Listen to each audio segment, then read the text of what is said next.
अपनात्मा सुमन का अर्थ क्या होता है? आप जी ने उपदेश ले लिया और स्मरण कर रहे हो आप, और साथ में कोई मर्यादा भी भंग कर रहे हो तो स्मरण नहीं लगेगा आपका। कुछ एक पुण्यात्मा से कहते हैं जी हमने नाम भी ले रखा है, हम भक्ति भी कर रहे हैं और फिर भी हमारे ऊपर आपत्ति आई है और भयंकर आज आ गई है। तो कहने का भाव ये है इस दास का कि उन्होंने स्मरण नहीं किया, सिमरण में मर्यादा में नहीं रहे। मर्यादा टूट जाने से ऐसी दिक्कत आ सकती है, अन्यथा नहीं आ सकती। तो सिमरण का तात्पर्य है कि परमात्मा कहते हैं दुख में सुमन सब करें, सुख में करे न कोई। आप दुखी हो, आपको राहत मिली, सुखी हुए, कुछ दिनों के बाद आप इतने भूल जाते हो सत्संग के अभाव से और फिर गलतियां प्रारंभ कर देते हो। लोक लाज में आके, लोक लाज में आके गुरुजी के द्वारा दिए गए आदेश की अवहेलना कर देते हो, उल्लंघन कर देते हो, मर्यादा तोड़ देते हो तो काल का दाव लग जाता है। कुछ एक ऐसे भक्त हैं जिनके पिछले पुण्य अच्छे होते हैं और वो पुण्यों के कारण, पिछले पुण्य तो हैं ही, उन पुण्यों के कारण वो सुखी है। जिस इस नकली लोक में जिसको हम सुख मानते हैं वो संसारिक दृष्टि से सुखी है और उसने उपदेश भी ले लिया है।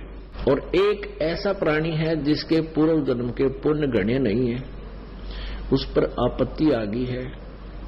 परमात्मा कबीर जी की शरण में यहां आ गया है, आने से उसने नाम लेने से लाभ शुरू हो गया है। तो कुछ दिनों के बाद उसको दुख आने बंद हो जाएंगे क्योंकि पुण्य बढ़ जाएंगे, पाप समाप्त कर देता है परमात्मा।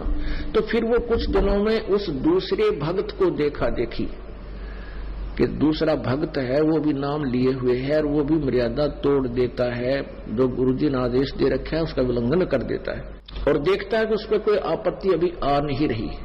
उसको देखकर वो स्वयं भी विचलित होकर के कोई मर्यादा भंग कर देता है। तो ऐसे फिर आपत्तियां फिर प्रारंभ हो जाती है।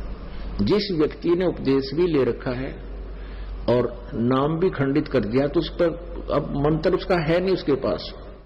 इस नाम की कमाई बिल्कुल नहीं है। जिसने बीड़ी पी ली, शराब पी ली, मांस खा लिया या कोई आम उपासना कर ली या लोक लाज में आके परमात्मा वाले नियम से वो वंचित हो गया तो उसकी भक्ति नहीं चल रही, उसके पिछले पुण्य चल रहे हैं।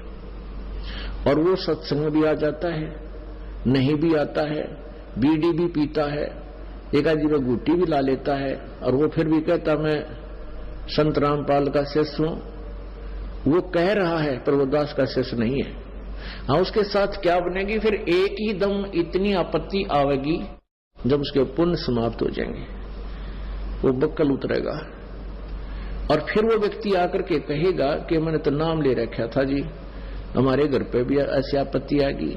तो वो ऐसा पापात्मा होगा कि आसपास के क्षेत्र के 10-5 कोई भक्त सारे हो नाम लेने के लिए श्रद्धालु, तो उनके लिए भी वो एक रोड़ा बन जाएगा। यूं कहेंगे देखो उनका नाम ले रखा था, आज उनका इतनी आपत्ति आ गई। तो उसके पास नाम नहीं था भगवान वाला, परमात्मा का प्रोटेक्शन नहीं था। जब लग हंसा हमरी आना और काल लगे नहीं तेरा बाण। जब तक हम परमात्मा की मर्यादा में रहेंगे, आन माने मर्यादा, तब तक काल का अटैक हमारे पर नहीं होगा। तो इस प्रकार हमने परमात्मा की भक्ति के साथ साथ मर्यादा की भी आवश्यकता पड़ती है। जैसे हमने खेत में बीज दिया, समार भी दिया, बीज भी डाल दिया, डोल बनाई नहीं, उसकी डोली नहीं बनाई, उसके चारों तरफ मेड़ नहीं बनाई, डोला नहीं बनाया, तो पानी डालेंगे वो भी इधर उधर बिखर जाएगा, खाद डालेंगे वो भी इधर उधर बिखर जाएगा, तो फसल नहीं तैयार होगी। तो मर्यादा एक डोल बनेगी और ये अति आवश्यक है इसमें परमात्मा की भक्ति को रोकने के लिए, इसको परिपक्व करने के लिए।